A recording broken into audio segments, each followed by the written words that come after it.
Assalamualaikum warahmatullahi wabarakatuh.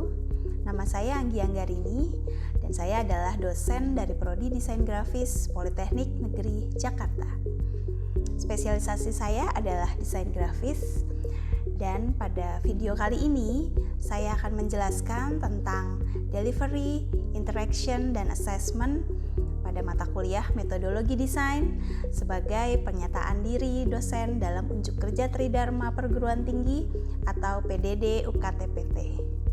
Mata kuliah metodologi desain adalah mata kuliah wajib di program studi desain grafis yang mempelajari mengenai metodologi desain dalam rangka eksplorasi ide serta pengimplementasiannya pada proyek perancangan desain grafis.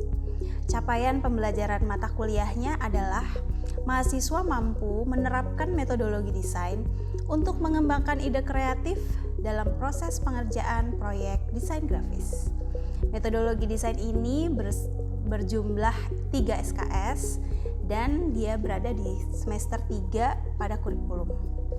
CP Prodi yang dibebankan pada mata kuliah, yang pertama, mampu membuat karya desain grafis tercetak yang memiliki nilai tambah dan estetis dengan menerapkan pengetahuan desain, komunikasi, dan produksi untuk mengatasi permasalahan identitas dan kompetisi yang dihadapi oleh pemangku kepentingan dengan tidak menimbulkan keresahan masyarakat dan mengganggu kelestarian lingkungan. Yang kedua, mampu melakukan riset dan eksplorasi ide untuk menetapkan tujuan, sasaran komunikasi, dan prototipe solusi desain grafis yang dapat mengatasi permasalahan identitas dan kompetisi dengan mempertimbangkan aspek etika, sejarah, budaya, konsekuensi sosial, pelestarian lingkungan, dan regulasi yang berlaku. Serta yang ketiga, menguasai metodologi desain secara mendalam, termasuk metode riset dan eksplorasi ide. Pada mata kuliah ini, ada beberapa kemampuan akhir yang diharapkan. Yang pertama, mahasiswa mampu menjelaskan pengetahuan dasar metodologi desain. Kemudian, mahasiswa juga mampu mengidentifikasi langkah-langkah dalam design thinking. Selanjutnya, mahasiswa mampu mempraktekkan metode brainstorming dan interview untuk mendefinisikan masalah. Mahasiswa mampu mempraktekkan metode mind map dan mood board untuk menyusun konsep visual secara individual. Mahasiswa mampu mempraktekkan metode visual brain dumping, force connection, action verbs, dan aplikasi semiotika. Mahasiswa mampu mempraktekkan metode sprinting untuk pembentukan karya. Mahasiswa mampu melakukan penyempurnaan sketsa manual. Mahasiswa mampu melakukan pembentukan karya siap cetak. Mahasiswa mampu mempraktekkan pembuatan prototipe. Dan terakhir, mahasiswa mampu mempraktekkan metode pengujian serta penyempurnaan desain. Berikut ini adalah cuplikan dari pembelajaran luring di mata kuliah metodologi desain. Selamat menyaksikan. Assalamualaikum warahmatullahi wabarakatuh. Waalaikumsalam warahmatullahi wabarakatuh. Selamat pagi kelas 3B. Apa kabarnya hari ini? Sehat-sehat? Baik-baik ya? Semoga semangat ya untuk kuliah hari ini. Semangat dong, semangat. Habis ini akan berdiskusi. Kita akan ketemu lagi di mata kuliah metodologi desain. Desain itu apa sih? Nah, kita akan bahas sekarang. Kita mulai dari pengertian desain itu sendiri. Kalau menurut John Hesketh, ada yang tahu John Hesketh itu siapa? Nggak ada yang tahu ya? John Hesketh itu adalah profesor desain dari Inggris ya. Dia sudah menerbitkan banyak buku tentang desain. Dan John Hesketh bilang, ini adalah quotes-nya yang paling terkenal, yaitu design is to design a design to produce design. Ada 4 ya di kata desainnya. Apa sih ini? Kesannya kayak sesuatu kalimat yang nggak bisa dimengerti gitu. Padahal maksudnya, ada maksudnya nih. Kata desain yang pertama di situ adalah kata benda. Jadi kata desain yang pertama ya, yang di sini nih, itu adalah kata benda. Merujuk pada konsep ilmu pengetahuan. Jadi saat kita ngomong desain, itu bisa jadi ilmu desain gitu ya kan. Nah yang kedua, kata desain yang kedua itu adalah kata kerja yang merujuk pada kegiatan mendesain ya. Sementara yang ketiga itu adalah kata benda lagi merujuk pada konsep atau proposal. Kadang-kadang suka denger ya orang ngomong, "Nih desainnya gimana nih?" gitu ya. Nah, kalau ngomong desainnya gimana nih, itu berarti ke konsepnya. Konsepnya itu seperti apa gitu, konsep desainnya. Nah, yang keempat, yang terakhir itu adalah kata benda juga merujuk kepada hasil akhirnya. Hasil desainnya itu seperti apa.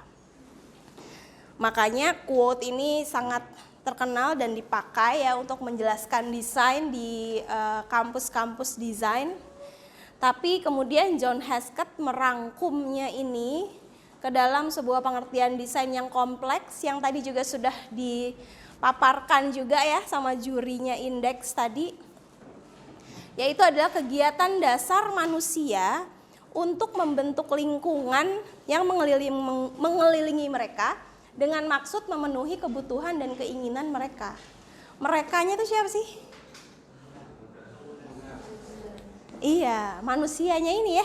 Di sini ada kata manusia nih, kegiatan dasar manusia untuk membentuk lingkungan yang mengelilingi mereka. Nah, yang merekanya ini manusia. Makanya tadi manusia itu menjadi hal krusial yang membedakan ilmu desain dengan ilmu lainnya, karena kita sangat dekat dengan manusia tadi gitu. Nah, tadi sudah kita tonton videonya. Dalam konteks desain grafis, desain dapat diartikan sebagai proses merancang visual yang memenuhi, nah ini ada 3 yang saya bold di sini ya. Yang pertama, tujuan fungsional. Desain harus ada fungsinya nggak? Harus dong ya. Desain harus punya nilai guna gitu, harus berfungsi. Terus yang kedua, estetika. Betul. Yang namanya desain harus bagus ya, harus estetis gitu kan. Tapi apakah hanya itu? Tidak. Harus apa lagi? Harus sesuai dengan harus sesuai dengan kebutuhan dan keinginan pengguna. Nah, itu yang ketiga ya. Jadi harus ada tujuannya, fungsinya apa? Tujuan fungsional.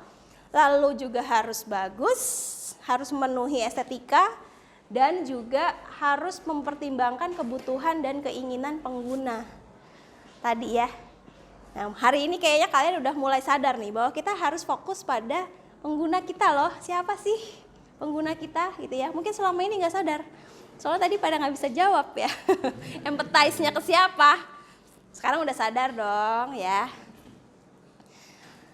Nah, kalau menurut buku dasar pengadaan dan pengelolaan jasa desain di Indonesia, desain itu adalah problem solver gitu. Jadi memang merupakan penciptaan nilai dari suatu pemecahan masalah. Sehingga peran desain semakin besar dalam kehidupan manusia. Pengertian metodologi desain. Jadi apa sih metodologi desain? Kalau tadi kita udah bahas mata kuliah metodologi desain apa?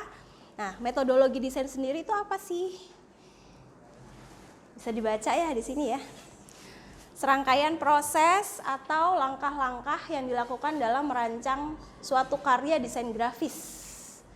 Jadi kalau metode sama metodologi itu hampir mirip tapi agak beda ya. Karena kalau metodologi itu mencakup keseluruhan proses ya, keseluruhan proses dari awal sampai akhir. Sementara metode adalah cara-caranya, langkah-langkahnya gitu, atau pendekatan yang digunakan untuk menyelesaikan masalah dalam desain. Itu adalah metode. Makanya di dalam mata kuliah metodologi desain nanti kita akan mempelajari metode-metodenya. Gitu. Ada yang tahu nggak sih desain itu awalnya tuh gimana sih? Mulainya dari mana gitu? Sebelum ada desain tuh ada apa dulu gitu? Ya, konsep memang. Maksud saya sebelum ilmu desain ini muncul gitu. Kalau udah pernah belajar kan sejarah desain ya? Desain tuh munculnya kapan sih? Bahasa visual. Apakah di zaman prasejarah sudah ada desain?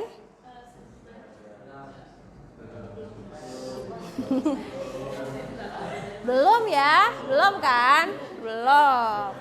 Waktu zaman prasejarah mungkin baru muncul cikal bakal tulisan, ya kan?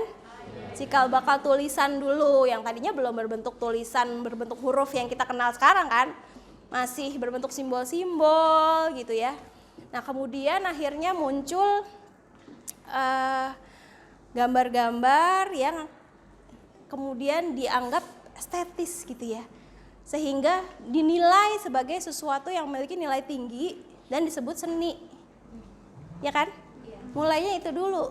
Desain belum ada saat itu. Zaman Renaissance gitu belum ada desain, ya kan?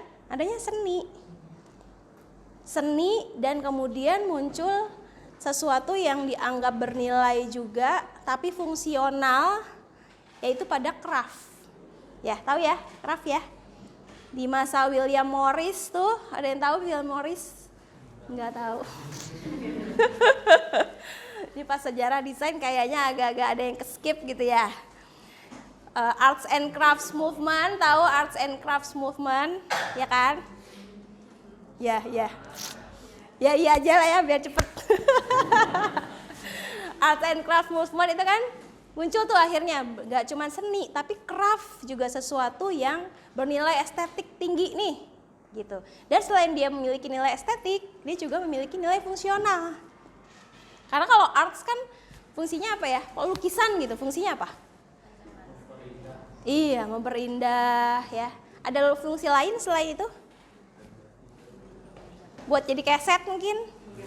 Enggak kan ya. Buat ngelap-ngelap badan gitu enggak juga ya. Enggak kan. Nah tapi kalau misalnya piring gitu kan ada fungsinya ya. Bisa dipakai untuk makan. Dan piring itu tuh bisa dibikin cantik, bisa dibikin bagus gitu kan, keren. Nah itu crafts. Ada estetikanya, ada juga fungsinya. Nah lalu muncul di akhirnya desain di era revolusi industri. Ya kan? Revolusi industri akhirnya muncul nih, desain. Kenapa akhirnya desain muncul di era revolusi industri? Karena adanya, bedanya apa antara desain sama craft tadi? Perbedaan besarnya gitu. Apa kira-kira perbedaan besar antara craft sama desain? Sama-sama fungsional kan? Iya kan? Terus sama-sama estetis juga. Tapi bedanya apa ya? Apa yo? Saya perbedaan antara ini deh. Apa ya? Gucci itu ya, misalnya Gucci yang dibuat oleh satu pengrajin gitu ya. Pengrajin yang keren, dia punya skill tinggi. Nah, itu kan craft tuh. Sama satu lagi Gucci juga, tapi dibuat oleh desainer yang kemudian dicetak di pabrik. Sama-sama Gucci nih. Bedanya apa? Ya, silakan. Misalnya yang art sama craft itu mungkin lebih mentingin estetik sama keindahan dari pembuatnya. Cuma Ya. kalau dari desainer itu kemungkinan udah dimodifikasi sesuai dengan kebutuhan dari klien atau usernya. Oke. Itu bisa diterima, betul. Betul. Jadi saat kita membuat tadi Gucci yang dibuat sama pengrajin itu, mungkin si pengrajin itu meluapkan kemampuannya gitu ya, skillnya yang tinggi itu pada craft. Dan belum tentu pengrajin lain bisa bikin hal yang sama dengan yang dia buat, gitu kan? Karena sangat bergantung pada skillnya dia nih, yang nggak bisa ditiru sama orang lain. Tapi kalau desain as a plan tadi ya, ada plan-nya, ada semacam blueprint-nya gitu ya, yang kemudian bisa dimasalisasi, ya kan? Kan dicetak di pabrik tuh, akhirnya bisa jadi banyak. Apakah sama semua tuh si hasil dari pabrik itu? Sama, betul. Karena nggak bergantung pada si desainernya atau si pengrajinnya itu, tapi sudah berbentuk blueprint tadi, plan itu. Makanya hasil desain Gucci yang hasilnya desain ini pasti bisa lebih murah nih daripada yang craft tadi. Karena kalau yang craft ini benar-benar cuman bisa dibuat oleh pengrajin A aja, dan mungkin nggak bisa banyak-banyak dia bikin, ya kan? Karena mungkin ya kemampuannya nggak bisa seperti mesin yang bisa langsung bikin banyak. Nah, makanya ada 3 jenis metodologi desain secara garis besar ya perkembangannya. Dimulai dari black box method. Ide-ide yang muncul dengan menggunakan metode black box ini betul-betul merupakan hasil imajinasi dan intuisi dari si desainernya. Kesannya kayak nggak bisa dipercaya gitu ya hasil idenya. Tapi positifnya dari black box ini adalah hasil desainnya itu, hasil akhirnya itu bisa menghasilkan sebuah ide yang sangat unik, sangat imajinatif, beda gitu, out of the box. Nah, kata out of the box itu sebenarnya ini ya, dari black box method ini dan glass box ini, out of the box gitu. Wow, luar biasa. Dia bisa menghasilkan itu. Karena kan kita benar-benar nggak tahu ya idenya dapat dari mana. Bisa jadi ya itu tadi dapat pangsit itu gitu, sehingga wah, keren banget idenya. Ada lagi glass box method. Nah, kalau glass box method, bedanya tadi kalau black box kan hitam tuh boxnya.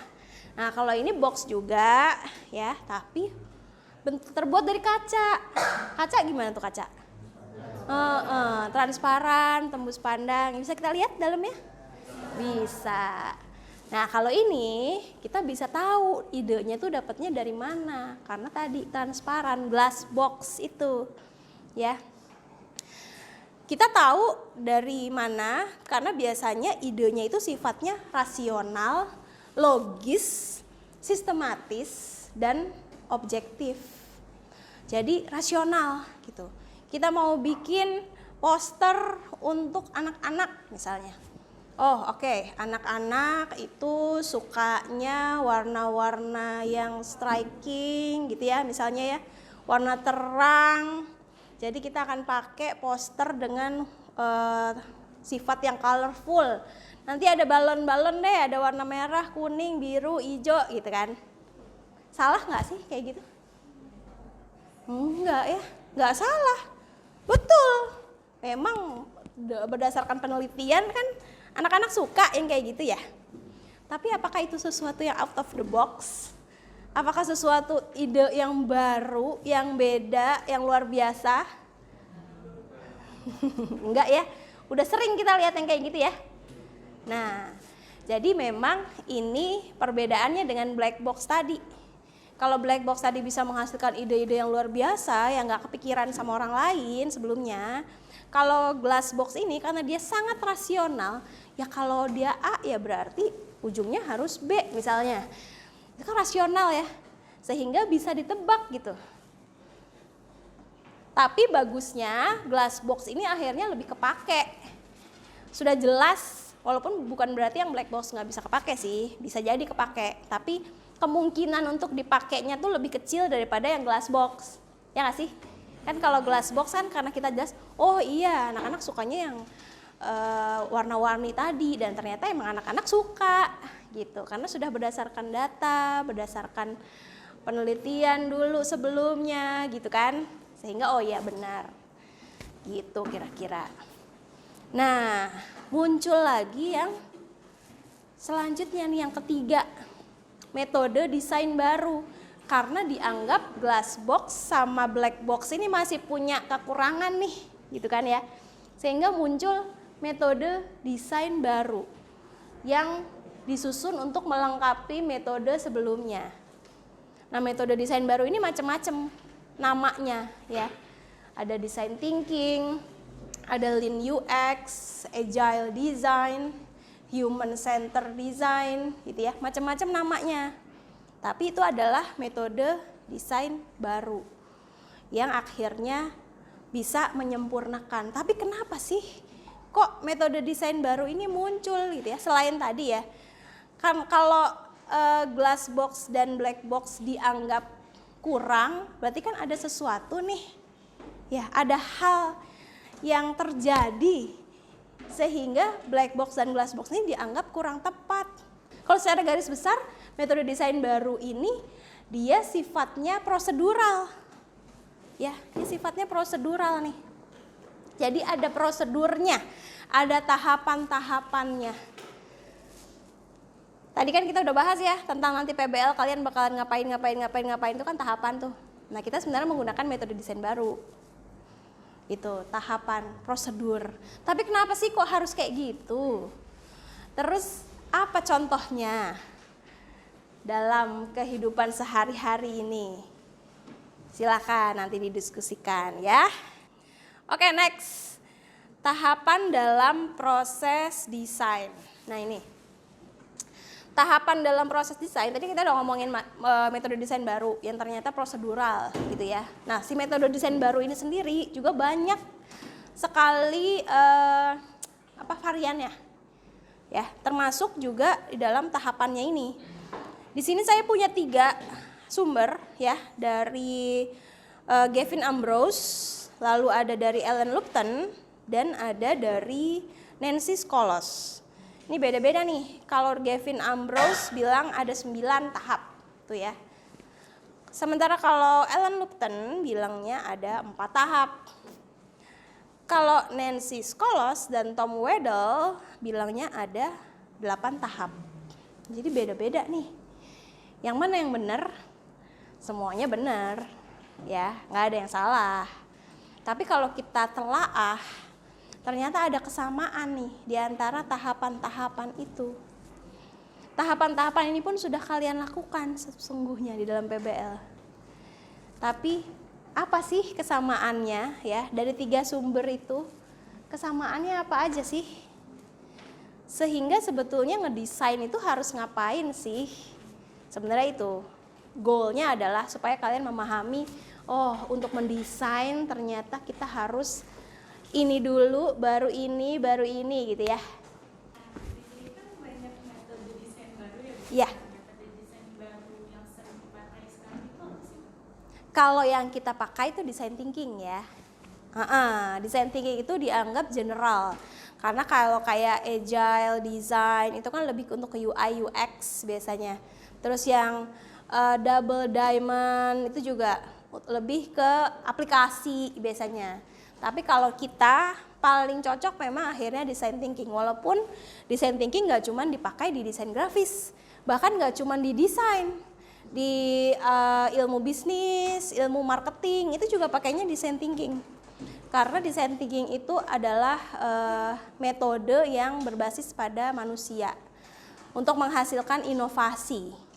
Kalau di teknik juga ada mirip-mirip design thinking gitu, dia sistem thinking sama ya, ada tahapan-tahapannya juga. Tapi kalau teknik itu kan mereka lebih ke bagaimana teknologinya gitu. Jadi mereka berbasis teknologi, yang difokuskan adalah untuk mengembangkan teknologi kan gitu. Perbedaannya itu sih ya. Oke. Nah itu ya, jadi silakan cari contohnya apa, sehingga akhirnya butuh nih metode desain baru, nggak bisa lagi pakai black box atau glass box saja gitu. Lalu ke tahapan desain grafis. Nah ini tadi ya, ada 3 sumber. Setelah menelaah tahapan desain grafis dari 3 sumber yang berbeda, apa yang menjadi benang merah dan tahapan proses desain grafis? Lalu mengapa demikian? Nah ini sama ya, kalau mau tambahin gambar, mau tambahin bagan gitu, boleh. Nggak harus tulisan panjang gitu. Apalagi ini saya sengaja pakai Google Slides, tampilannya slideshow supaya nanti bisa langsung kalian presentasiin, ya kan? Jadi nggak usah tulisan semua.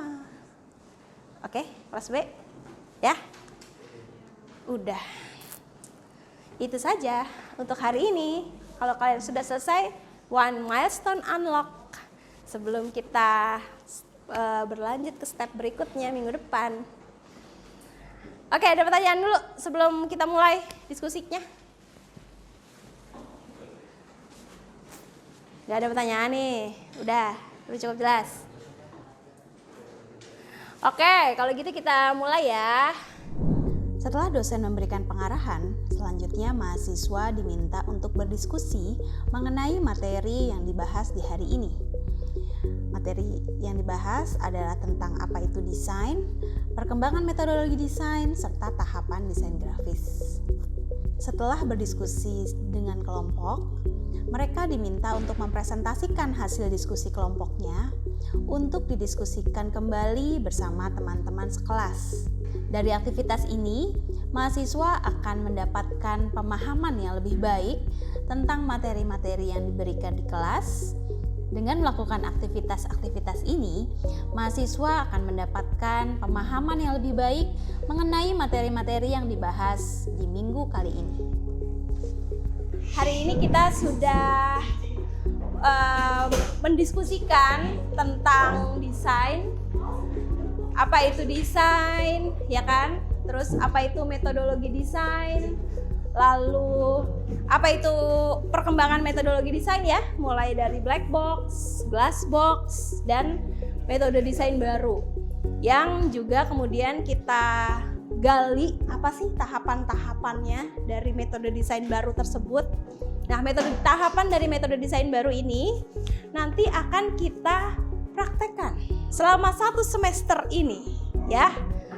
Mulai dari minggu depan. Tapi minggu depan kita akan bahas dulu tentang design thinking. Design thinking adalah salah satu metode yang akan kita gunakan ya di semester ini. Apa itu design thinking? Terus kita juga akan membahas design thinking dari berbagai sumber. Jadi nggak cuma satu sumber aja, design thinking itu banyak, ya kan? Kita akan membahas design thinking dari berbagai sumber. Lalu esensinya apa sih design thinking itu? Dan kita akan praktekkan bersama-sama di kelas ya. Design thinking mini gitu. Supaya kalian mengenal dulu nih tahapan-tahapannya bedanya apa saja. Ya. Oke, sebelum kita tutup ada pertanyaan dulu mungkin. Sudah cukup? Sudah cukup jelas hari ini? Udah ya? Ya, semoga hari ini mendapatkan satu pencerahan baru ya. Amin. Ya, kita kalau gitu berarti kita ketemu lagi minggu depan. Minggu depan offline seperti biasa. Terus per kelompok juga kayak gini. Diskusinya masih kelompok sementara yang random. Terus kalau bisa bawa laptop ya. Supaya tadi lebih mudah gitu. Itu saja dari saya. Terima kasih banyak ya kelas 3B atas kerjasamanya hari ini. Kita bertemu lagi minggu depan. Saya tutup ya kelasnya. Assalamualaikum warahmatullahi wabarakatuh.